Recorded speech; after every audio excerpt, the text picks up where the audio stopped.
Good morning India. चलिए जानते हैं आज की देश और दुनिया की 25 बड़ी खबरों को सिर्फ 5 मिनट में। अभी तक आपने इस वीडियो को लाइक और चैनल को सब्सक्राइब नहीं किया है तो कर दीजिए। देश में 26 जनवरी को मनाया गया 75वां गणतंत्र दिवस। इस मौके पर पीएम मोदी वार मेमोरियल पहुंचे और शहीदों को की अर्पित श्रद्धांजलि। इस दौरान पीएम मोदी रंग बिरंगी पगड़ी में आए नजर। वे हर बार गणतंत्र दिवस और स्वतंत्रता दिवस पर अलग अलग तरह की पगड़ियों में आते हैं नजर।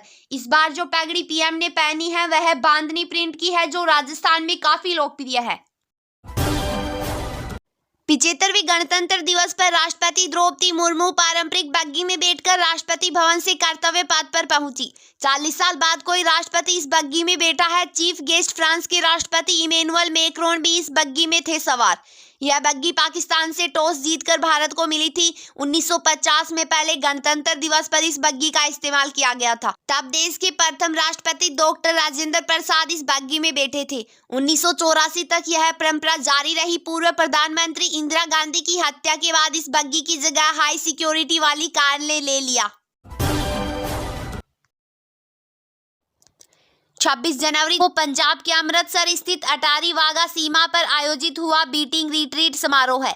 एक बार फिर से देशवासियों के दिलों में दिखा देशभक्ति का ज्वार। अटारी वाघा सीमा पर बीटिंग रिट्रीट समारोह गणतंत्र दिवस का एक महत्वपूर्ण हिस्सा है। यह समारोह केवल सैन्य शक्ति का प्रदर्शन नहीं है, बल्कि यह सीमा पार दो पड़ोसी देशों के बीच मानवता और आपसी सम्मान का प्रतीक है। हर साल यह समारोह लाखों दर्शकों को आकर्षित करता है और उन्हें राष्ट्रीय गौरव से भर देता है।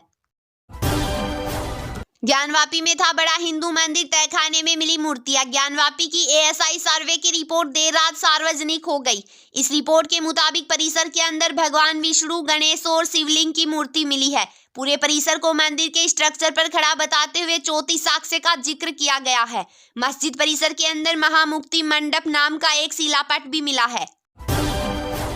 मध्य प्रदेश के मुख्यमंत्री मोहन यादव ने उज्जैन में गणतंत्र दिवस पर राज्य को किया संबोधित। राज्य सरकार ने चित्रकूट को विश्व स्तरीय धार्मिक पर्यटन केंद्र बनाने का लिया निर्णय। यहां हर साल रामायण मेला भी किया जाएगा आयोजित। मोहन यादव ने कहा, सीएम तीर्थ दर्शन योजना के तहत लाभार्थियों को कराई जाएगी अयोध्या की तीर्थ यात्रा। यूसीसी को लेकर उत्तराखंड के सीएम पुष्कर सिंह धामी ने कहा, समिति ने अपना काम लगभग पूरा कर लिया है। इसे संकलित करने और कुछ अन्य औपचारिकताओं को पूरा करने के लिए थोड़ा और समय चाहिए, इसलिए समय अवधि 15 दिन बढ़ा दी गई है। हम चाह रहे हैं जल्द ही इसका परिणाम प्राप्त हो। जैसे ही हमें यह मिलेगा हम आगे कदम उठाएंगे और विधानसभा सत्र बुलाएंगे। पाक ने यूएन में उठाया राम मंदिर का मुद्दा, कहा इससे भारत के मुस्लिमों और इस्लामिक विरासतों को खतरा। ज्ञानवापी समेत कई मस्जिदें निशाने पर। संयुक्त राष्ट्र संघ यानी यूएन में बार बार कश्मीर का मुद्दा उठाने वाला पाकिस्तान अब राम मंदिर को भी वैश्विक मामला बनाने की कोशिश कर रहा है। यूएन में पाकिस्तान के राजदूत मुनीर अकरम ने न्यूयॉर्क में संयुक्त राष्ट्र संघ के हाई क्वार्टर में हुई ऑर्गेनाइजेशन ऑफ इस्लामिक कोऑपरेशन यानी ओआईसी की मीटिंग में बाबरी मस्जिद की जगह राम मंदिर के बनाए जाने की आलोचना। 75वें गणतंत्र दिवस पर लोकसभा अध्यक्ष ओम बिरला ने कहा, मैं देशवासियों से भारत को एक विकसित राष्ट्र बनाने के लिए संकल्प से सिद्धि की दिशा में काम करने की अपील करता हूं। मराठा आरक्षण आंदोलन के नेता मनोज जरांगे ने महाराष्ट्र सरकार को उनकी मांग स्वीकार करने के लिए दी शनिवार सुबह 11 बजे तक की समय सीमा। एनडीटीवी की रिपोर्ट के मुताबिक मनोज जरांगे ने यह भी कहा कि सरकार को आज रात तक एक अध्यादेश भी जारी करना चाहिए। जरांगे ने मांग पूरी न होने पर बड़े पैमाने पर विरोध प्रदर्शन के लिए मुंबई के आजाद मैदान तक एक मार्च करने की दी है चेतावनी। उन्होंने कहा, मैं दोपहर 12 बजे तक अपना फैसला लूंगा, लेकिन अगर मैं आजाद मैदान के लिए निकलूंगा तो इसे वापस नहीं लूंगा। बिहार में चल रही राजनीति पर योग गुरु स्वामी रामदेव ने कहा, नीतीश कुमार भी इस धारा में शामिल हो रहे हैं। उनका राजनीतिक भविष्य सुरक्षित रहेगा। देश में राजनीतिक स्थिरता के लिए सभी राष्ट्रवादी नेता और पार्टियां एक साथ खड़े होकर प्रमुखता दे रही हैं। बाबा रामदेव ने कहा, भारतीय संस्कृति और सभ्यता को एक साथ आना चाहिए। भारत के 75वें गणतंत्र दिवस पर कर्तव्य पथ पर महिला केंद्रित परेड को देखकर मुख्य अतिथि फ्रांसीसी प्रेसिडेंट इमैनुअल मैक्रोन ने भारत में आतिथ्य से खुश होकर उन्होंने अपने ट्विटर हैंडल पर इसे फ्रांस का सम्मान बताया है। बोले, फ्रांस के लिए एक बड़ा सम्मान, धन्यवाद भारत। फ्रांसीसी कंपनी एयरबस भारत में टाटा समूह के साथ बनाएगी H125 हेलीकॉप्टर। टाटा समूह के साथ साझेदारी करने की यह घोषणा 26 जनवरी को की गई, जबकि गणतंत्र दिवस समारोह के बतौर मुख्य अतिथि फ्रांस के राष्ट्रपति इमैनुअल मैक्रोन भारत में थे। असेंबली लाइन में एयरबेस के सबसे ज्यादा बिकने वाले H125 हेलीकॉप्टर का उत्पादन किया जाएगा। इसके बाद कुछ पड़ोसी देशों को निर्यात किए जाने की भी है योजना। पीएम मोदी की विदेश नीति के मुरीद हुए पुतिन, बोले आज की दुनिया में ऐसा करना आसान नहीं है। व्लादिमीर पुतिन ने कहा कि भारत दुनिया में आर्थिक विकास और वृद्धि की उच्चतम दरों में से एक है और ऐसा मौजूदा प्रधानमंत्री के नेतृत्व में कौशल की वजह से है। उनके नेतृत्व में ही भारत इस गति तक पहुंचा। व्लादिमीर पुतिन ने रूसी छात्र दिवस के अवसर पर कैलिनिनग्राद क्षेत्र में विश्वविद्यालय के छात्रों के साथ बातचीत में की यह टिप्पणी। राष्ट्रपति द्रौपदी मुर्मू ने रिपब्लिक डे पर राष्ट्रपति भवन में एट होम रिसेप्शन का किया आयोजन, जिसमें फ्रांस के राष्ट्रपति इमैनुअल मैक्रोन, उपराष्ट्रपति जगदीप धनखड़, प्रधानमंत्री नरेंद्र मोदी और अन्य गणमान्य व्यक्ति भी रहे मौजूद।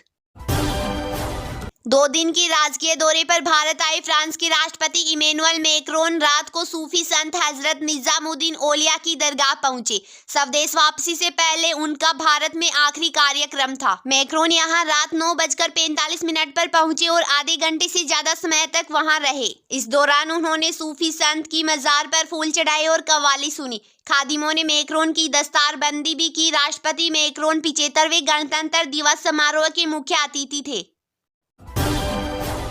मालदीव के राष्ट्रपति मुइजू के बदले सूर भारत को दी बधाई। प्रधानमंत्री मोदी की लक्षद्वीप की तस्वीरों पर हुए विवाद के बाद बीते कुछ समय से भारत और मालदीव के संबंधों में खटास चरम पर है, लेकिन इस तनातनी के बीच राष्ट्रपति मुइजू ने दोनों देशों के बीच के संबंधों की दुहाई दी है। मालदीव के राष्ट्रपति कार्यालय की ओर से जारी बयान में मुइजू ने राष्ट्रपति मुर्मू और प्रधानमंत्री मोदी को गणतंत्र दिवस की बधाई देते हुए दोनों देशों के बीच के संबंधों और आपसी सम्मान पर दिया जोर।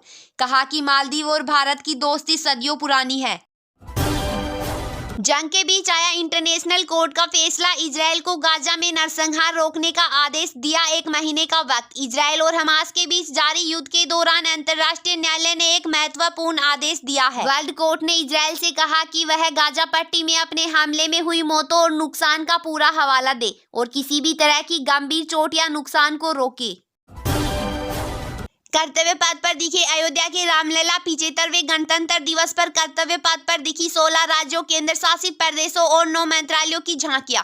इस बार सबसे खास इसरो और उत्तर प्रदेश की झांकी रही। इसरो की झांकी में इस बार चंद्रमा के साउथ पोल पर चंद्रयान 3 की सफल लैंडिंग को दिखाया गया। इसमें लैंडिंग पॉइंट पर विक्रम लैंडर और प्रज्ञान रोवर को दर्शाया गया। 14 जुलाई को श्रीहरिकोटा के सतीश धवन स्पेस सेंटर से चंद्रयान 3 लॉन्च किया गया था, जिसने 23 अगस्त को चंद्रमा पर सॉफ्ट लैंडिंग की थी। 75वें गणतंत्र दिवस पर आसमान में दिखे सुखोई राफेल के फॉर्मेशन। पहली बार ट्राई सर्विस कंटिजेंट को महिला अफसरों ने किया लीड। यूपी की झांकी में दिखे रामलला वार मेमोरियल पहुंचे प्रधानमंत्री मोदी और शहीदों को दी श्रद्धांजलि। यहां मोदी ने 2 मिनट का मौन रखा। इसके बाद वे गणतंत्र दिवस की परेड में शामिल होने के लिए पहुंचे कर्तव्य पथ। पाकिस्तान के army chief general Asim Munir ने कहा कि एक पाकिस्तानी की जिंदगी पूरे अफगानिस्तान से ज्यादा कीमती है। दरअसल गुरुवार को फौज के चीफ ने पाकिस्तान की पब्लिक और प्राइवेट सेक्टर यूनिवर्सिटी के छात्रों से बात की। उन्होंने कहा, हमने अफगानिस्तान को 50 सालों तक खाना दिया, लेकिन अगर बात हमारे बच्चों की होगी तो हम उन पर हमला करने वालों को नहीं छोड़ेंगे। अफगानिस्तान एक ऐसा पड़ोसी देश है जिसने कभी दोस्ती ही नहीं निभाई। वो इकलौता देश ऐसा था जिसने आज़ादी के बाद पाकिस्तान की यूएन में एंट्री का विरोध किया था।